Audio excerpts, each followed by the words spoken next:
आज़ाद digital के साथ मैं हूं इमरान वसीम। आज प्रोग्राम में सबसे पहले तो हम बात करेंगे जो इस वक्त मार्केट में सबसे गर्म खबर है कि केपी असम्बली ने सुहेल अफरीदी, जिन्हें बानी तहरीक इंसाफ इमरान खान ने वज़ीर आला के लिए नामजद किया था, तो केपी असम्बली ने एज़ पर शेड्यूल जो कि स्पीकर खैबर पख्तूनख्वा असम्बली ने जारी किया था, अपना नया वज़ीर आला खैबर पख्तूनख्वा मुंतखब कर लिया है। अब सुहेल अफरीदी की इस कामयाबी के बाद, इस इंतखाब के बाद उनके लिए ख़तरा क्या है? क्या वो वज़ीर आला के ओहदे पे बरकरार रह सकेंगे? क्या पेशावर हाई कोर्ट से अपोजिशन के हक में फैसला आएगा? क्योंकि ये जो इलेक्शन प्रोसेस हुआ है, इसे अपोजिशन की जानिब से मुस्तरद कर दिया गया है। अपोजिशन के जो उम्मीदवारान थे, उनकी तरफ से कहा गया कि चूंकि सूबे में ऑलरेडी एक वज़ीर आला मौजूद है, तो वज़ीर आला की मौजूदगी में नए वज़ीर आला का इंतखाब क्यों कर हो सकता है। तो आइंदा आने वाले दिनों में इस मामले को लेके क्या डेवलपमेंट्स हो सकती हैं? पेशावर हाई कोर्ट का मुमकिना तौर पे क्या फैसला होगा? आर्टिकल 6 की कार्रवाई किए जाने का क्या इम्कान है? इस खबर से अपने व्लॉग का आगाज करेंगे।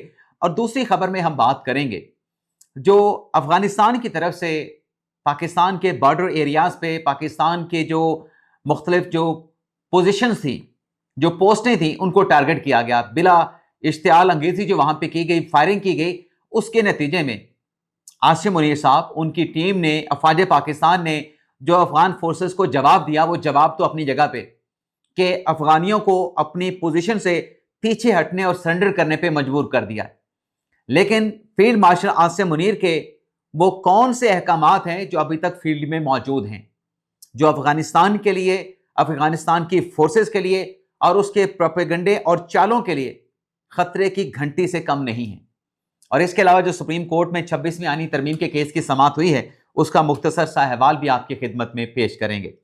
तो पहली खबर नाजरीन, जो आज केपी असम्बली ने नए वज़ीर आला का इंतखाब किया है। नाज़रीन, जो इस्तीफा था अली बिन गंडापुर साहब का, वो एज पर रिकॉर्ड वो खैबर पख्तूनख्वा के गवर्नर फैसल करीम कुंडे साहब ने उसको एक्सेप्ट नहीं किया है। उस पर एतराज़ात लगा, उस पर गवर्नर खैबर पख्तूनख्वा ने एतराज़ लगाया है और 15 अक्टूबर को गंडापुर को फैसल करीम कुंडी ने बुला लिया है कि आप अपने इस्तीफे पे आके मेरे साथ बिल फिशाफा मुलाकात करें और इस मामले को 15 अक्टूबर को सेटल डाउन किया जाएगा। अब गवर्नर की इस वजाहत के बाद, इस ऑर्डर के बाद पोजीशन ये है कि गंडापुर साहब खैबर पख्तूनख्वा के वज़ीर आला हैं। अब खैबर पख्तूनख्वा का एक वज़ीर आला जैसे कि इस्तीफा एक्सेप्ट नहीं हुआ, अली बिन गंडापुर साहब हैं, दूसरे वज़ीर आला का भी इंतखाब कर लिया गया।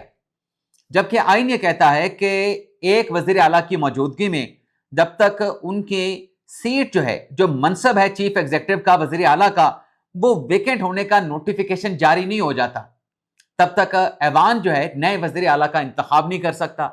लेकिन ये हमने देखा कि आज ये सब कुछ जो है केपी असम्बली में हुआ है। इस पे जो अपोजिशन के जमातें हैं, उनकी तरफ से अदलिया से पेशावर हाई कोर्ट से रजू करने का फैसला किया गया है। अच्छा, यहां पे बात मैंडेट की जाती है। तहरीक इंसाफ कहती है कि हमारे पास मैंडेट मौजूद है। बिल्कुल तहरीक इंसाफ के पास मैंडेट मौजूद है, लेकिन हमने माजी में देखा है कि इसी तहरीक इंसाफ की खैबर पख्तूनख्वा में भी हुकूमत थी, मरकज में भी हुकूमत थी, और जो इमरान खान साहब के और तहरीक इंसाफ के फेवरेट थे सादक संजरानी, उनके खिलाफ एक तहरीक अदम एतमाद सेनेट असम्बली में जमा करवाई गई थी। मैंडेट किसके पास था? अपोजिशन के पास मौजूद था। जो 65-66 अरकान अपोजिशन के साथ थे, जब वोटिंग हुई, वोटिंग के बाद पता ये चला कि अपोजिशन का जो मैंडेट है वो चुरा लिया गया है, या अपोजिशन का जो मैंडेट है वो सादक संजरानी की तरफ चला गया था और तहरीक अदम एतमाद जो है वो नाकाम हो गई थी। सादक संजरानी साहब जो हैं अपोजिशन के ओहदे पे बरकरार रहे थे। तो उस वक्त तहरीक इंसाफ ने कहा था कि ये लोगों ने जो अपोजिशन को छोड़ के, अपने अलायंस को छोड़ के वोट किया है सादक संजरानी को, ये ज़मीर का वोट है। और इसकी दूसरी मिसाल हमने तब देखे जब मैंडेट यूसुफ रजा गिलानी का चोरी हुआ। जब यूसुफ रजा गिलानी सादक संजरानी के खिलाफ, जब वो दूसरी मरतबा चेयरमैन सेनेट का इलेक्शन लड़ रहे थे, उनके खिलाफ वोट होने के बावजूद, मैंडेट होने के बावजूद, यूसुफ रजा गिलानी के 7 वोट जो हैं उनको मुस्तरद करके सादक संजरानी को एक मरतबा फिर सेनेट का चेयरमैन बनवा दिया गया था। तो ये मिसालें तो हमारे पास मौजूद है। आज जो पाकिस्तान तहरीक इंसाफ को जो खतरा नजर आ रहा था, जो जल्दबाजी में एक वजीर आला का इस्तीफा एक्सेप्ट होने से पहले वजारत आला का इलेक्शन करा दिया गया, تو وہ جو سنجرانی جو فارمولا تھا، سنجرانی جو پلان تھا تحریک انصاف کا، غالباً وہ ہانٹ کر رہا تھا. اس کا خطرہ اور خدشہ نظر آ رہا تھا کہ اگر ہم کچھ تاخیر کرتے ہیں، وزیر اعلیٰ کے انتخاب میں کوئی ڈیلے ہوتا ہے، تو شاید ہم اپنا وزیر اعلیٰ منتخب نہ کروا سکیں. لیکن کیا اس کا فائدہ ہوگا؟ اب اپوزیشن جو ہے وہ یہ بات کر رہی ہے کہ ہم پشاور ہائی کورٹ میں جائیں گے اور پشاور ہائی کورٹ کے سامنے یہی مدعا رکھا جائے گا کہ کانسٹیٹیوشن کے مطابق جب ایک وزیر اعلیٰ موجود تھا، اس کا استعفیٰ گورنر نے ایکسیپٹ نہیں کیا تھا، تو اسپیکر کے پی اسمبلی نے نئے وزیر اعلیٰ کے انتخاب کا شیڈول کیسے جاری کر دیا؟ کے پی اسمبلی کے اسپیکر نے نئے وزیر اعلیٰ کا انتخاب کیسے کروا دیا؟ آرٹیکل 6 کی بات کی جائے گی، آئین کی خلاف ورزی کی بات کی جائے گی. تو دیکھتے ہیں آج شام تک یا کل تک یہ درخواست پشاور ہائی کورٹ میں فائل بھی ہو جائے گی اور پشاور ہائی کورٹ اس درخواست کو ٹیک اپ بھی کر لے گی. پشاور ہائی کورٹ اس درخواست کو ٹیک اپ بھی کر لے گی کیونکہ ایک صوبے میں کانسٹیٹیوشنل کرائسس نے جنم لیا ہے. اور مجھے ایسا لگتا ہے کہ یہ جو معاملہ ہے یہ صرف پشاور ہائی کورٹ تک نہیں، جو بھی پشاور ہائی کورٹ کا فیصلہ آیا، ویسے تو اگر میرا آپ اندازہ پوچھیں تو مجھے تو لگتا ہے کہ یہ جو الیکشن ہوا ہے نئے وزیر اعلیٰ کا انتخاب کا، پشاور ہائی کورٹ میں یہ برقرار نہیں رہ پائے گا. اور اگر یہ پشاور ہائی کورٹ میں برقرار نہ رہ سکا تو پھر یہ معاملہ سپریم کورٹ تک آئے گا. الٹیمیٹلی اس معاملے کا جو فیصلہ ہے وہ پھر سپریم کورٹ کے کانسٹیٹیوشنل بینچ کو جو ہے وہ کرنا پڑے گا، کیونکہ یہ انٹرپریٹیشن کا کیس ہے کہ محض ایک استعفیٰ خیبر پختونخوا کے وزیر اعلیٰ کا علیمن گنڈاپور کا بھجوا دینا یہ کافی ہے؟ کیا گورنر اس پہ اعتراض لگا سکتا ہے؟ کیا گورنر وزیر اعلیٰ کے استعفے کا جائزہ لے سکتا ہے؟ تو پھر الٹیمیٹلی یہ جو معاملہ ہے یہ ڈیسائیڈ پھر سپریم کورٹ سے ہوگا. جہاں تک بات ہے جو افغان فورسز کی طرف سے اشتعال انگیزی کی گئی، بلا اشتعال جو فائرنگ کی گئی، پاکستان کی جو پوسٹ ہیں ان کو ٹارگٹ کیا گیا، پاکستان کے جوانوں کو ٹارگٹ کیا گیا، ان پہ فائرنگ کی گئی، تو اس کے بعد ناظرین جو ریسپانس تھا پاکستان کا، جو پاکستان کا فوج پاکستان کا جو ریسپانس تھا، غالباً بلکہ افغان میڈیا کے مطابق افغان حکومت نے یہ کیلکولیشن نہیں کی تھی، یہ ان کی توقعات نہیں تھی کہ اتنا شدت کے ساتھ پاکستان کی طرف سے جواب دیا جائے گا.